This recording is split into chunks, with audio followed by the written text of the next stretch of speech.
3, 2, 1.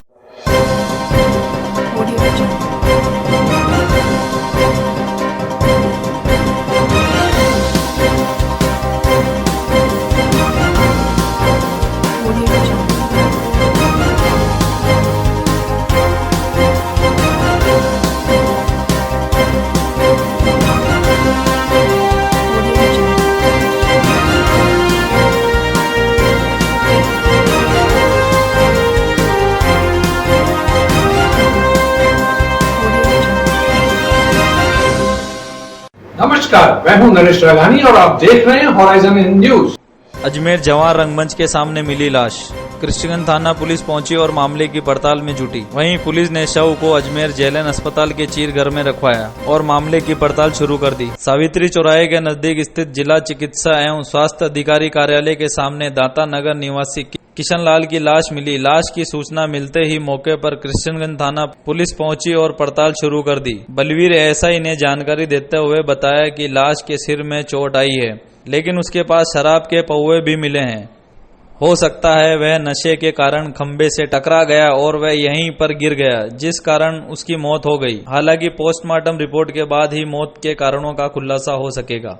हमें तो 9:15 बजे अभी थाने पर सूचना मिली थी कि जवान रंगमंच के सामने सीएमएच ऑफिस के सामने एक डेड बॉडी पड़ी है, जो हमने आके मौके पर देखा है।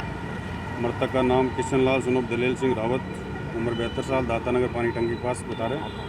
और यहीं पर इनकी लड़की मिली है सोनू नाम की, जो बता रही 4-5 साल से ये घर से अलग ही रह रहे हैं और यहीं रहते हैं, रात को भी यहीं सोते हैं। सर पे छोटे आई है इनके, क्या लगता है? छोटे थे इनके पास एक वो क्या शराब का पौवा भी पड़ा है और खंबे के डिवाइडर के बीच में, तो शायद कहीं रात को नशे से में खंबे से टच हो गया हो, गिर गए हो, तो पीछे सर पे थोड़ी सी चोट है, ज़्यादा अभी गंभीर नहीं है।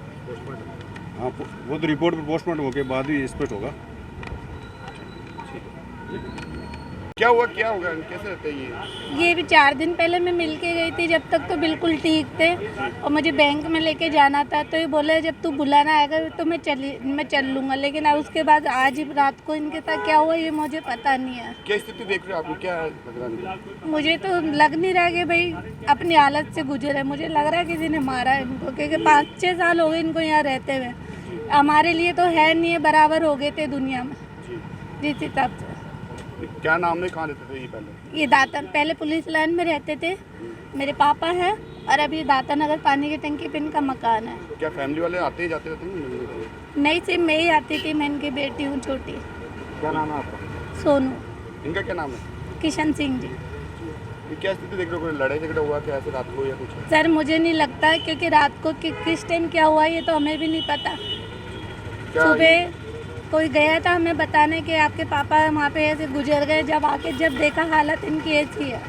क्या देखो, खून गिरता हुआ कर रहा है सर? हाँ, पुलिस वाले कह रहे हैं नाक में से खून आ रहा है, पर हमें यूँ लग रहा है कि सर पे लगी है शायद इनके। आपका नाम?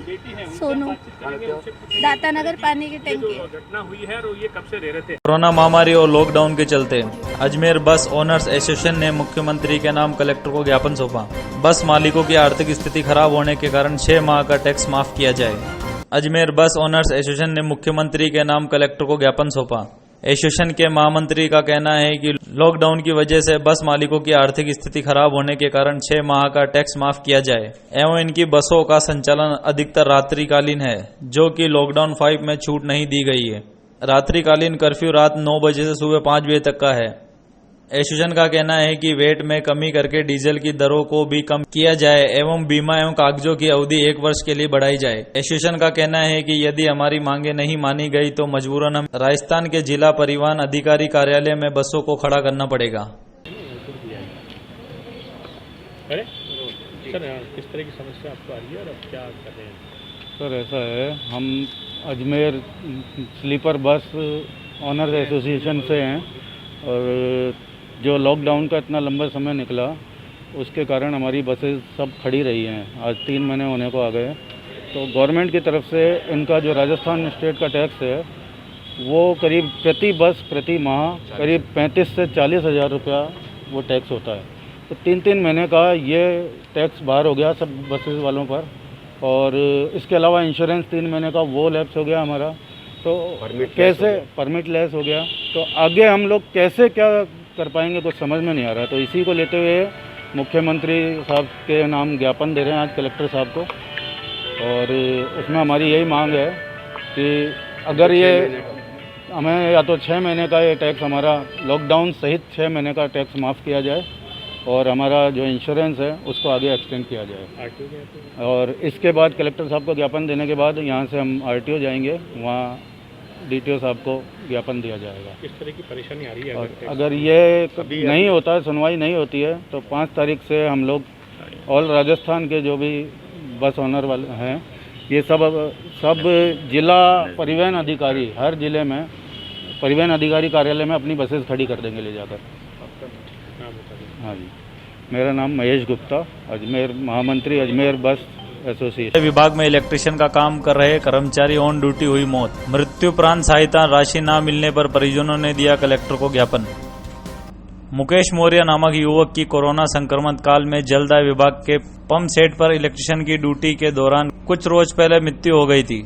मुकेश की मृत्यु करंट का झटका लगने से हुई थी, जिस पर मुकेश के परिजनों ने आज अपने परिवक्ता के मार्फत जिला कलेक्टर कार्यालय पहुंचकर सरकार से सहायता राशि की मांग की है। मुकेश के अधिवक्ता ने मीडिया से मुखातिब होकर बताया कि मुकेश की मृत्यु कोरोना काल में आम लोगों से जुड़ी जरूरी सेवाओं पर कार्य करने के दौरान हुई है, इसलिए मुकेश कोरोना काल के होने वाले कर्मचारियों की मृत्यु की श्रेणी में आते हैं, जिनके लिए राज्य सरकार ने सहायता राशि का निर्धारण कर रखा है। उसी के तहत आज मुकेश के परिजन जिला कलेक्टर विश्व मोहन शर्मा से मिले।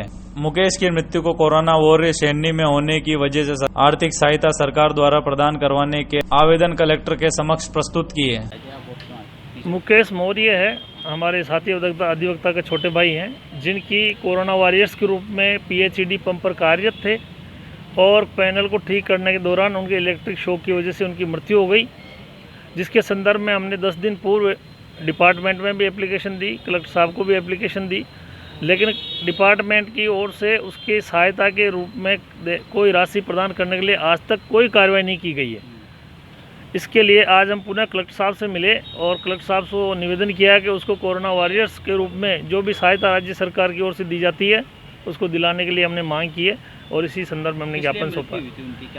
पंप हाउस पर कार्य कर रहा था इलेक्ट्रीशियन के रूप में, पैनल ठीक करते समय वहाँ इलेक्ट्रिक शॉक लगने की वजह से उसकी डेथ हुई थी।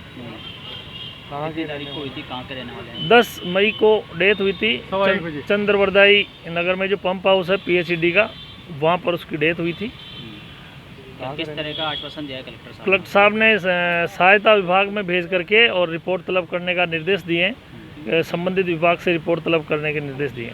आपका नाम बताइए। सत्यनारायण हावा, ये हमारे भगवान सिंह जी मौर्य, उनके बड़े भाई साहब हैं मृतक। की समस्या को लेकर विधायक वासुदेव देवनानी ने जलदाय विभाग के अधिकारियों के साथ की बैठक।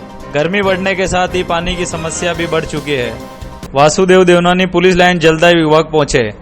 जलदाय विभाग अधिकारियों के साथ बैठक करके उत्तर विधानसभा की पानी की समस्या को हल करने के लिए वासुदेव देवनानी ने बताया कि वार्ड नंबर 1, 2, 55, 54, 58, 59, 60 जनता को 48 घंटे के अंदर पानी उपलब्ध कराया जाए। जिस एरिया में हैंडपंप खराब पड़े हैं उन्हें भी तुरंत प्रभाव से ठीक कराया जाए, और जहां पाइपलाइन फूटी है उन्हें भी सही कराया जाए। अगर इन पानी की समस्या का हल नहीं हुआ तो आगे प्रदर्शन किया जाएगा। क्षेत्र में जनता की पानी की समस्याओं को लेकर के आज यहाँ पर एडिशनल चीफ SC और XCM की मैंने मीटिंग ली, और मीटिंग में स्पष्ट उनको निर्देश दिया कि मेरे क्षेत्र के लोगों को बराबर 48 घंटे में पानी मिले।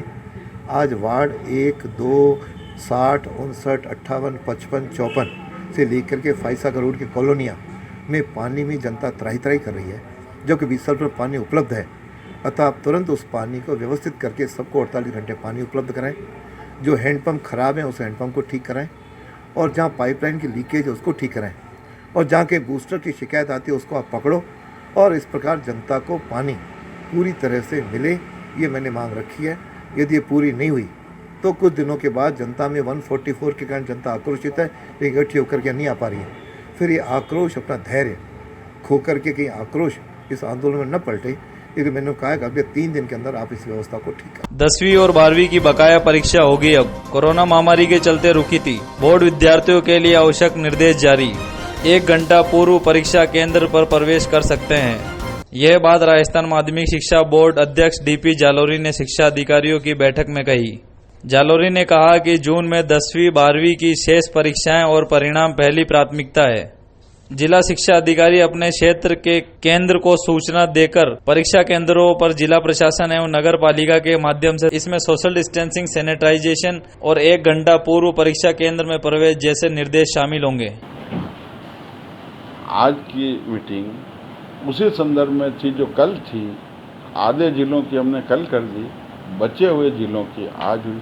सारे जिलों के शिक्षा अधिकारी आए और शिक्षा अधिकारियों से हमने ये लिया भाई कितने सेंटर नए बनाने पड़ेंगे, सोशल डिस्टेंसिंग को ध्यान में रखते हुए छात्रों को वहाँ उन कमरों से डिस्प्लेस होंगे, वहाँ कितने उपलब्ध स्थान है, नहीं है तो नए उपकेंद्र बनेंगे।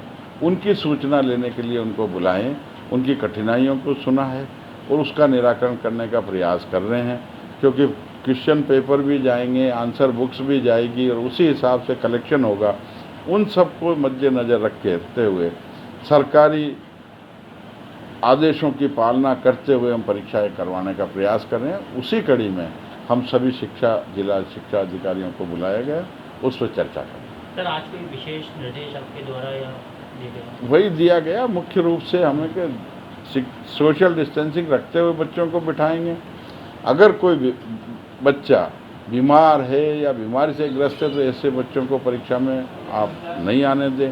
कभी कभी बच्चा गलती से प्रवेश पत्र उसको स्थानांतरित किया, उस जगह नहीं होकर अगर उसी सेंटर पर आ जाता है पूर्व वाले, तब भी आप उसको बिठा दें, छात्र हित को ध्यान में रखें और अगले दिन उसको उसी स्थान पर भेज दें जहां उसको अलॉट हुआ है।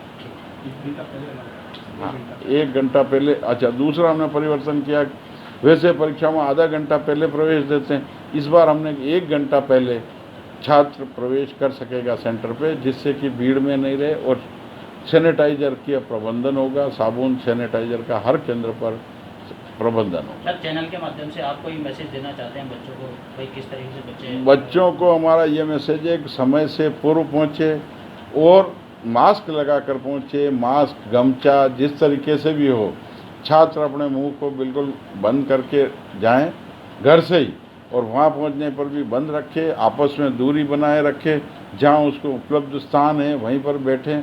आपस में लड़के बात ना करें। अभी जिस तरीके का संक्रमण हो रहा है पूरे देश में, प्रदेश में, जिस तरीके के आपको सब जगह से जो मिल रहा है फीडबैक या जो सूचनाएं, उसको पालना करें। कोरोना महामारी और लॉकडाउन के चलते होम क्वारंटाइन किए गए लोग नहीं मिलने पर 1000 रुपये जुर्माना लगाकर किया पाबंद। ग्रामीण इलाकों में कार्रवाई को अंजाम दिया गया, जिसमें शुक्ला ने जानकारी देते हुए बताया कि होम क्वारंटाइन किए गए लोग जो भी मौके पर नहीं मिल रहे हैं उनके खिलाफ कार्रवाई को अंजाम दिया गया। तो वहीं ग्रामीण दोरई क्षेत्र के 3 लोगों को क्वारंटाइन सेंटर पर नहीं मिलने पर 1000 रुपये जुर्माना लगाकर पाबंद किया गया। वहीं शुक्ला ने यह कहा है कि कार्रवाई जारी रहेगी। वहीं लगातार लोगों से अपील की जा रही है, कोरोना संक्रमण के बीच अपना ध्यान रखें। उस स्थान पर वे नहीं पाए जाते हैं तो उनके खिलाफ कानूनी कार्रवाई भी की जा सकती है। मैम, होम क्वारंटाइन के ऊपर मैम आपने कार्रवाई करी है, तो मैम किस तरह की कार्रवाई और लोगों को किस तरह का संदेश देना चाहते हैं? लोगों को हम यही संदेश देना चाहते हैं कि जो होम क्वारंटाइन हम जिन लोगों को करते हैं, जो हमारे ज़िले में बाहर से आते हैं, उनकी जांच कराते हैं, फिर उनको होम क्वारंटाइन करते हैं, उसका उल्लंघन ना करें। इस चीज़ को बहुत ही सीरियसली और ध्यान से लें, क्योंकि ये काम बहुत ज़रूरी है अगर हमें कोरोना से अपनी ये जो जंग है उसमें जीतना है। तो मेरे क्षेत्र में जो ब्रीच रिपोर्ट आती है उसमें 3 लोगों की मेरे पास ऐसी रिपोर्ट आई थी दौराई ग्राम पंचायत के। जो लोग जब हमारी टीम वहाँ हमारी जो रिपोर्ट थी उसको वेरीफाई करने गए तो ये तीनों ही घर पे मिले नहीं और 1-2 दिनों तक नहीं मिले। तो इसके विरुद्ध हमने जो हमारे पास गृह विभाग का नोटिफिकेशन और जो हमारे पास आदेश आए हैं, जिसके तहत 1000 रुपये का जुर्माना है अगर एक प्रवासी व्यक्ति होम क्वारंटाइन का उल्लंघन करता है 14 दिनों में। इसके तहत हमने उन तीनों से ये जुर्माने की कार्रवाई हमारे नायब तहसीलदार ने की है और आगे भी ऐसी ही सख्त कार्रवाई होगी। इसलिए मेरी विनती है सारे हमारे क्षेत्र के लोगों से कि होम क्वारंटाइन जिनको भी किया गया है वो इसका उल्लंघन ना करें, घरों पे रहें और इसको अगर हम फॉलो करेंगे तभी हम कोरोना से अपनी जीत कर सकते हैं। राजस्थान रोडवेज की बसें आज फिर से सड़कों पर दौड़ने लगी। रोडवेज की ओर से पहले चरण में 100 रूटों पर बसों का संचालन शुरू किया गया। अजमेर रोडवेज प्रबंधक अनिल पारिक ने जानकारी देते हुए बताया कि इसके बाद आगामी सप्ताह में लगभग 200 रूटों पर बसों का संचालन शुरू किया जा सकता है। आज से अजमेर आगरा के 4 रूटों व अजमेर आगरा के 2 रूटों पर बसों का संचालन शुरू हुआ है। प्रत्येक यात्रियों की बस में चढ़ने से पहले थर्मल स्कैनिंग की गई। अजमेर रोडवेज प्रबंधक अनिल पारिक ने जानकारी देते हुए बताया कि आज सिर्फ 6 रूटों पर ही बसों का संचालन किया जा रहा है। आगामी दिनों में नए रूट पर बसें चल सकती है। हालांकि अभी यात्री कम आ रहे हैं और हम पूरे एहतियात बरत रहे हैं। आज राजस्थान रोडवेज ने 200 रूटों पर बसें शुरू की है, जिसमें अजमेर डिपो ने 6 गाड़ियाँ 36 ट्रिप के साथ शुरू की है। गाड़ियाँ सुबह 8 बजे यहाँ से रवाना हो गई हैं। उनके सुरक्षा के लिए सारी गाड़ियों को सैनिटाइज करवाया जा रहा है जो भी जा रही है रूट पे है। हमारे जो कर्मचारी है उनके द्वारा जो यात्री है उनकी थर्मल स्कैनिंग करवाई जा रही है। हमारे कर्मचारियों को ग्लव्स शीट वगैरह देके, जो मास्क वगैरह देके उनको हर तरीके से सुरक्षित किया जा रहा है कि किसी भी तरह से कोई वो नहीं हो जाए, बीमारी नहीं हो जाए।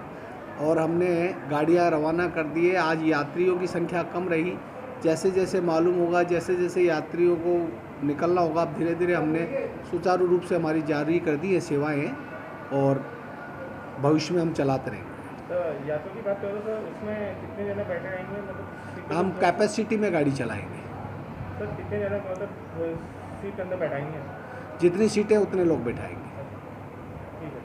खबरें विस्तार से पढ़ने के लिए लॉग इन करें horizonn.com। सच के साथ। Audio Jungle.